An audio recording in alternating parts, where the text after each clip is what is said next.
अस्सलाम वालेकुम। क्या हाल चाल है? उम्मीद करता हूँ आप सब खैरियत से होंगे और ईद भी अच्छी गुजरी होगी, काफ़ी इंजॉय किया होगा। तो टाइम ज़ाया किए बगैर अब हम अपने लेक्चर की तरफ चलते हैं। आज हम पढ़ने वाले हैं दो दो या तीन। हम आज सूडो क्लासेस पढ़ेंगे। मैं दो ही पढ़ाऊँगा आज, क्योंकि ये थोड़े से मुश्किल से हैं। थोड़ा सा आपको इस पे प्रैक्टिस करने पे टाइम लगेगा, तो मैं आपको आज दो ही पढ़ाऊँगा। तो इन दोनों को आपने लाजमी चेक करना है, देखना है, इनके बारे में मज़ीद खुद से भी ब्राउजिंग करनी है। तो चलिए स्टार्ट करते हैं। सबसे पहले मैं यहाँ पर पी टैग एक हेडिंग टैग बनाता हूँ। इसको मैं लिख देता हूँ, this is my heading tag. और दूसरा मैं इसको नीचे आके मैं एक स्पैन टैग बनाता हूँ। स्पैन टैग में मैं कह देता हूँ this is my span tag. और उसके बाद मैं यहाँ पर एक बी आर का टैग लगाता हूँ। बल्कि पैराग्राफ बनाते हैं और लॉरेम इप्सम 20 में, यानी कि 20 वर्ड्स के साथ मैं इसको पैराग्राफ बना रहा हूँ 20 वर्ड्स का। तो ये चीज़ें आप कर सकते हैं। लॉरेम लिख के आगे 20 लिख देंगे तो आ जाएगा, आपका पैराग्राफ आ जाएगा। उसके बाद मैं एक एंकर टैग बना रहा हूँ। एंकर टैग के अंदर मैं इसको डमी टेक्स्ट बना रहा हूँ, यानी कि डमी लिंक बना रहा हूँ, और मैं दे देता हूँ गूगल। उसके बाद मैं एक बी आर का टैग लगा रहा हूँ, क्योंकि मुझे एक लाइन ब्रेक करनी है। और एक मैं बना रहा हूँ स्ट्रॉन्ग टैग, और स्ट्रॉन्ग टैग के मैं लिख रहा हूँ this is a strong tag. इतने सारे मैंने टैग बनाए हैं, तो इनका कुछ मकसद है, मैं आपको कुछ बताना चाह रहा हूँ। मैं इसके बाद एक और पी टैग बनाता हूँ, और उसमें भी मैं 20 वर्ड्स का पैराग्राफ जनरेट करवा लेता हूँ। ये तो होगी हमारी HTML का डॉक्यूमेंट। ठीक है, ये हमारा HTML डॉक्यूमेंट है, यानी कि डॉम ट्री है। इसको डॉम ट्री भी कहते हैं, बाय द वे इसको डॉम ट्री भी कहते हैं, डॉक्यूमेंट ऑब्जेक्ट मॉडल। ठीक है, तो इसको ब्राउज़र में देखते हैं। तो ये हमारा कुछ इस तरह से स्ट्रक्चर है, जो कि बिल्कुल ठीक है। इसको स्टैटिक कहते हैं, ये हमारा स्टैटिक स्ट्रक्चर है। मैं इसको छोटा कर लेता हूँ, और इसको मैं ऐसे साइड बाय साइड, और फिर मैं इसको ऐसे साइड बाय साइड रख लेता हूँ, ताकि आपको रियल टाइम पर यहाँ पर मेरा इफ़ेक्ट नज़र आता रहे।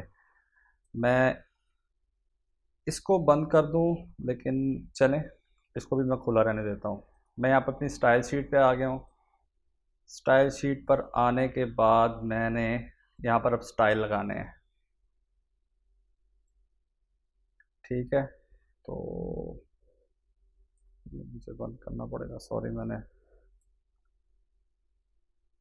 ठीक है, तो मैं इस पर अपने स्टाइल लगाने लगा हूँ। मैंने क्या बनाया हुआ है, मैंने एक हेडिंग टैग बनाया हुआ है, एक स्पैन टैग है, ये एक पैराग्राफ है लॉरेम इप्सम 20 वर्ड्स का, चाहे तो आप गिन भी सकते हैं। ये एक लिंक बनाया हुआ है एंकर टैग का, ये स्ट्रॉन्ग टैग है, और ये फिर एक एंड पर क्या है, एक पैराग्राफ टैग है।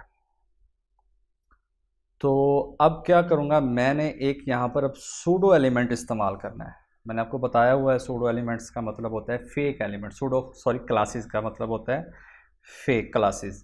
ठीक है, सूडो का मतलब फेक होता है, नकली होता है। जैसे हम पहले कहते होते थे कि फ़लाँ को सिलेक्ट कर लो, जैसे रेंज को सिलेक्ट कर लो, और H1 को सिलेक्ट कर लो, या किसी भी चीज़ को आप सिलेक्ट कर लो। तो अब हम चाहते हैं, जैसे मैं चाह रहा हूँ कि इन सब को ऊपर, यानी कि पी टैग को छोड़कर, बस पी टैग को छोड़कर इन सब के ऊपर मैं एक स्टाइल अप्लाई करना चाह रहा हूँ। आप अगर आपको ज़्यादा नॉलेज नहीं है सूडो क्लासेस का, तो आप क्या करेंगे, आप लिखेंगे H1, और स्पैन टैग इस्तेमाल किया हुआ है, फिर मैंने स्ट्रॉन्ग टैग इस्तेमाल किया हुआ है, और फिर उसके बाद मैंने एंकर टैग इस्तेमाल किया हुआ है। तो और बस यही चार टैग मैंने इस्तेमाल किए हैं। और आप कहेंगे सर ये लें, मैं इनके ऊपर मैं बॉर्डर लगा देता हूँ सॉलिड, ये लें, सॉलिड बॉर्डर भी लग गया। ये आपने सिर्फ पी टैग को छोड़कर बाकी तमाम। लेकिन यहाँ पर अगर आप देखें अपने स्टाइल एडिटर में, मैं इसको क्लोज कर रहा हूँ, स्टाइल एडिटर में अगर आप अपने देखें तो आपको पता चलेगा कि आपने ये कोड कितना लंबा लिख दिया है।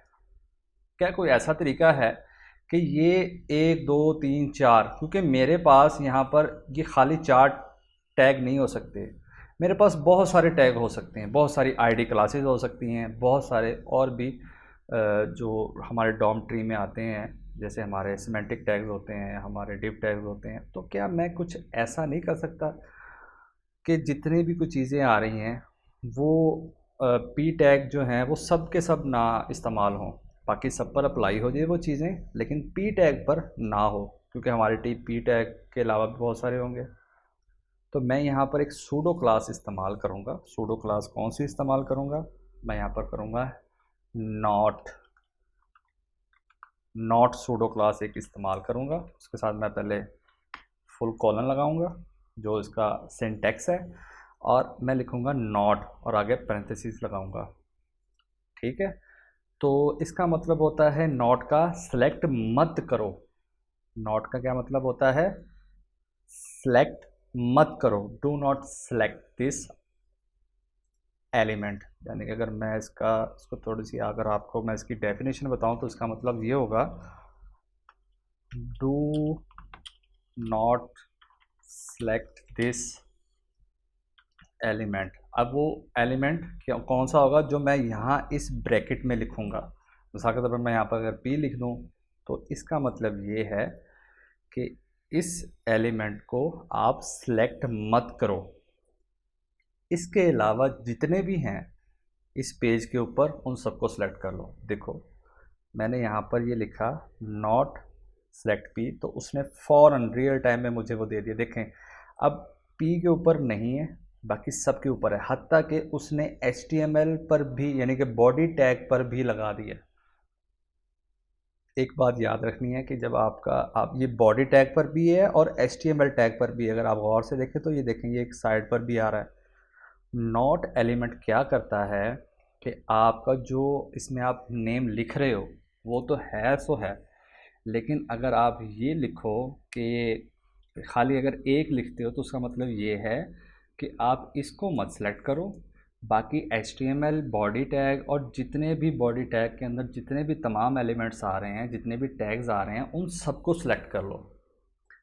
अगर मैं यहाँ पर लिखना चाहूँ कि ना तो बॉडी को इस्तेमाल करो ना, तो मैं लिखूँगा नॉट HTML, वो देखो, और नॉट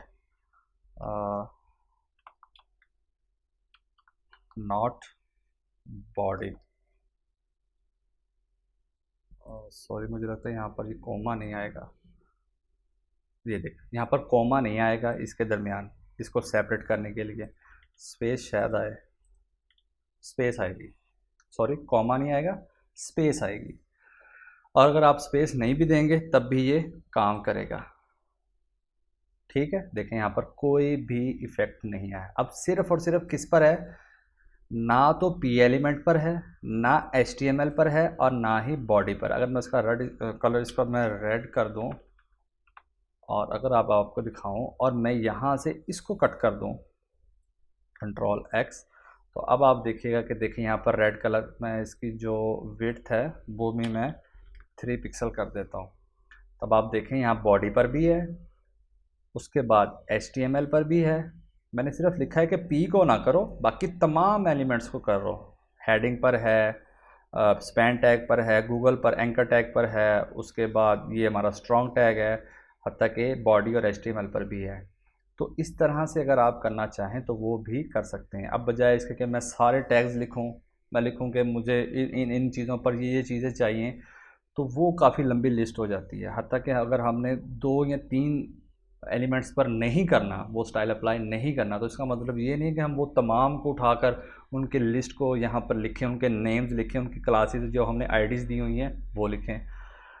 अच्छा, अब मैं यहाँ इसका मतलब ये है कि जितने भी, यानी कि अगर मैं यहाँ पर इससे पहले अगर किसी किसी एलिमेंट का या किसी के div टैग का नाम नहीं लिख रहा, तो इसका मतलब ये है कि जितने भी हैं, अगर मिसाल के तौर पर मैं अपना जो मेरी इंडेक्स फाइल है मैं उसको ओपन कर लूँ, और ओपन करने के बाद मैं यहाँ पर अब इसको क्या करता हूँ, मैं p टैग को किसी div टैग के अंदर यानी कंटेनर में रख देता हूँ। div डॉट कंटेनर, ये मेरे कंटेनर में आ गया हमारा p tag, sorry p tag यहाँ पर आता है ये यहाँ पर, ठीक है। तो मैं इसको कहता हूँ कि ये मेरा एक div टैग है, उसके अंदर मेरा एक p टैग पड़ा हुआ है। इसको मैं थोड़ी सी इंडेंटेशन कर लूँ ताकि आपको समझ आती रहे। मैं इसको एक टैब आगे शिफ्ट कर लेता हूँ, ठीक हो गया। तो ये इसकी इंडेंटेशन होगी। अब आपको पता है कि ये वाला, मैं तो थोड़ी सी स्पेस और ऐड कर लेता हूँ, यहाँ से भी स्पेस को मज़ीद ऐड कर लेता हूँ। अब मैं ये कह रहा हूँ कि ऐसा div टैग, एक ऐसा div टैग जो इस p टैग के ऐसा p टैग जो इस div टैग कंटेनर के अंदर है उसको मत सेलेक्ट करो, बाकी जो बाहर वाला है इसको भी सिलेक्ट करो। वो कैसे करूँगा, मैं यहाँ पर आकर उसकी क्लास असाइन कर दूँगा। क्लास क्या थी, कंटेनर, सॉरी क्लास कंटेनर। अब देखो ये p टैग है, मैं उसको अब ये सिर्फ और सिर्फ इस कंटेनर के अंदर चेक करेगा, ठीक है। और उसके ऊपर ये जो हमारा फर्स्ट वाला था उसको चेक कर रहा है और उसको कह रहा है कि नॉट अप्लाई करो, ठीक है। और उसने उसको अप्लाई नहीं किया। यहाँ पर कुछ प्रॉब्लम आ रही है। मैं कह रहा हूँ कि नॉट पी, अच्छा सॉरी, उसने नॉट पी तो कर दिया लेकिन उसने ये पी के ऊपर नहीं लगाया, उसने ये कंटेनर के ऊपर लगाया। और अगर मैं यहाँ पर लिख देता हूँ नॉट डॉट कंटेनर, तो वो वहाँ से भी हट जाएगा। ये असल में उसने पी के ऊपर नहीं कंटेनर के ऊपर लगाया था, ठीक है। अब वहाँ से भी ये हट चुका है। क्यों, मैंने जब बताया है कि नॉट जो है वो पी को नहीं उठाएगा, बाकी तमाम को उठा लेगा, क्योंकि कंटेनर भी इसके अंदर ही है, तो ये कंटेनर को भी उठा लेगा, तो ये कंटेनर के ऊपर लगा देगा। तो हम यहाँ पर लगाएंगे नॉट कंटेनर और नॉट पी, ना ये पी पर लगे और ना ये कंटेनर पर लगे। और अगर मैं इसको इस तरह कर दूँ, खाली इस तरह, तो वो देखो वो सब पे लगा रहा है। उसने कहा है नॉट डॉट कंटेनर, यानी कंटेनर पर नहीं लगाना, बाकी तमाम पर लगा दो। तो उसने कंटेनर पर नहीं लगाया, इस बार ये पी टैग के ऊपर लगा हुआ है, ये कंटेनर पर नहीं लगा हुआ। और अगर मैं आपको कंटेनर पर लगा के दिखाऊं खाली, तो वो बॉर्डर सॉलिड ग्रीन, तो ये देखिए ये कंटेनर पर लगा हुआ है, लेकिन उसने क्या किया है, उसने सिर्फ और सिर्फ किस पर लगाया है, पी टैग के ऊपर। मैंने इसको बोला है कि रेड कलर लगाओ, कंटेनर पर नहीं लगाना, बाकी सब पर लगा दो। तो उसने क्या किया, कंटेनर को छोड़ के सब पर लगा दिया। लेकिन अगर आप देखें तो यहाँ पर ये ग्रीन कलर मैंने लगाया हुआ, उसने उसको ओवरराइड नहीं किया, इसने इसको ओवरराइट नहीं किया इससे। अगर तो मैं यहाँ पर कह देता कि पी टैग को ना लगाओ, बाकी सबको लगा दो, तो वो देखें उसने सब पर लगा दिया, ठीक हो गया। उस पर लगा हुआ था, उसने उसको ओवरराइट नहीं किया। क्यों नहीं किया, तो इसको देख लेते हैं। नॉट पी को ना लगाओ और बाकी सब पर लगा दो, तो उसने इसको क्या कहते हैं, ओवरराइट भी नहीं किया, उसने इसको ख़त्म भी नहीं किया और ओवरराइट भी नहीं किया। लेकिन इसको ये ओवरराइट करना चाहिए था, मुझे नहीं पता इसने क्यों नहीं किया। तो कंटेनर को इसने ओवरराइट करना था तो क्यों नहीं किया। और अगर मैं कह दूं कि यहाँ पर बड़ा अजीब सा इसने काम किया है, लेकिन मुझे नहीं पता इसने यहाँ पर क्यों ऐसा किया है। बहरहाल उसने इसको ओवरराइट नहीं किया, उसने जो इसका ये जो कंटेनर लगा हुआ था इसको उसने ओवरराइट नहीं किया। बहरहाल अगर मैं इसको उठाकर यहाँ पर लगा दूँ, सॉरी मैं कंट्रोल जी कर रहा हूँ और इसको कंट्रोल एक्स करके और कंट्रोल वी कर रहा हूँ, कंट्रोल वी क्यों नहीं कर रहा मेरा?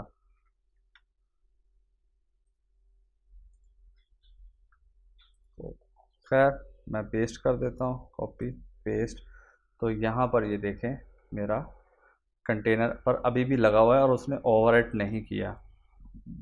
मुझे नहीं पता उसने क्यों नहीं किया, उसको करना चाहिए था। बहरहाल कभी कभी अजीब से काम करता है, लेकिन मेरा जो मकसद था आपको बताने का वो ये था कि उसने अब पी पर नहीं लगाया हुआ, पी पर ख़त्म हो गया है। क्योंकि मैं यहाँ पर अगर कर दूँ कुछ इस तरह से तो देखें वो सब पे हट गया है, ठीक है। और अगर मैं यहाँ पर स्पैन टैग लिख दूँ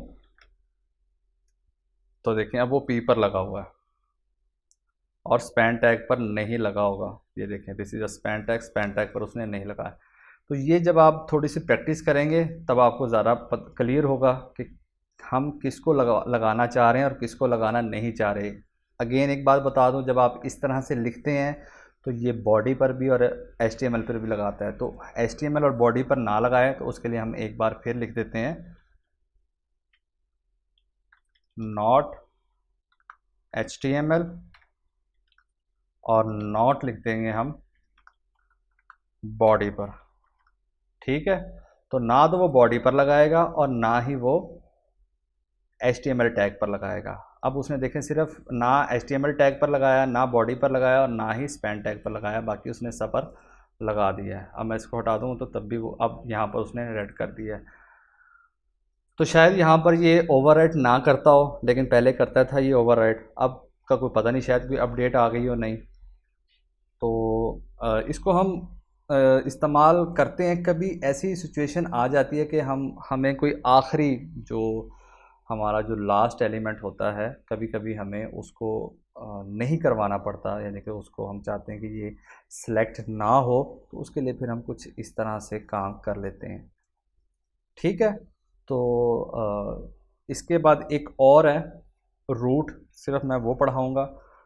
तो रूट के अब मैं यहाँ पर अगर कोई डिव टैग का नेम लिख दूँ या कुछ कुछ और भी लिख दूँ तो ये सिर्फ उसी में स्पेसिफिक हो जाएगा। ये बात आपने याद रखनी है, यानी कि यहाँ पर ये फिर कहा जाएगा कि इस जगह पर मैं कोई भी अगर नेम लगा देता हूँ, यानी किसी भी डिव टैग का जो आईडी है या क्लास है या कोई सिमेंटिक टैग्स है, तो वो ये समझेगा कि जो इस डिव टैग के अंदर है, यानी कि जो इस पेरेंट एलिमेंट के अंदर है, मैंने सिर्फ उन्हीं चीज़ को टारगेट करना है और किसी चीज़ को टारगेट नहीं करना। तो ये बात आप लोगों ने ध्यान रखनी है, ठीक हो गया। उसके बाद इस तरह अगर मैं यहाँ पर कोई चीज़ अप्लाई नहीं करता, यानी कि यहाँ पर किसी चीज़ का मैं नेम स्पेसिफाई नहीं करता, तो इसका मतलब ये कि ये तमाम हमारा जो डॉक्यूमेंट है उसके तमाम उसको चेक करेगा, यानी कि पूरे पेज को चेक करेगा और फिर जो इस चीज़ को हमने मना किया होगा जिस टैग के ऊपर, उस टैग पर नहीं लगाएगा। और अगर मैं यहाँ पर लिख दूँ कि ये आपने सिर्फ किसी ख़ास पेरेंट के चाइल्ड पर ही नहीं लगाना, तो फिर ये वहीं पर ही चेक करेगा। अगर आपको इस चीज़ की समझ ना लगी हो तो प्रैक्टिस करें, तो प्रैक्टिस से आपको समझ लग जाएगी। आप एक कंटेनर बनाएं, कंटेनर के अंदर कुछ चीज़ें रखें और कुछ चीज़ें कंटेनर से बाहर, यानी कि बॉडी टैग के अंदर ही रख दें। उनको किसी भी कंटेनर के अंदर मत डालिएगा।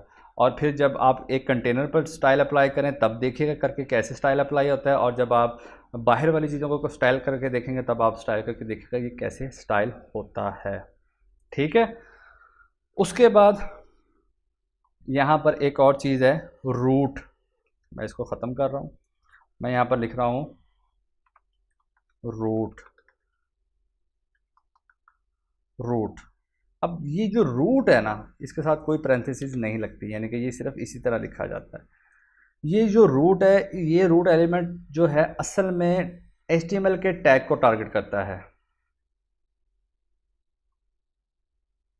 ये ज़्यादातर इस्तेमाल होता है आई फ्रेम, जो मैंने आपको याद है पढ़ाया था, ठीक है। ये ज़्यादातर उनको स्टाइल करने के लिए इस्तेमाल होता है, क्योंकि ये इस टैग को जो किसी टैग का रूट एलिमेंट हो ये ज़्यादातर, ठीक है। यानी कि मिसाल के तौर पे मैं यहाँ पर अगर लिख दूँ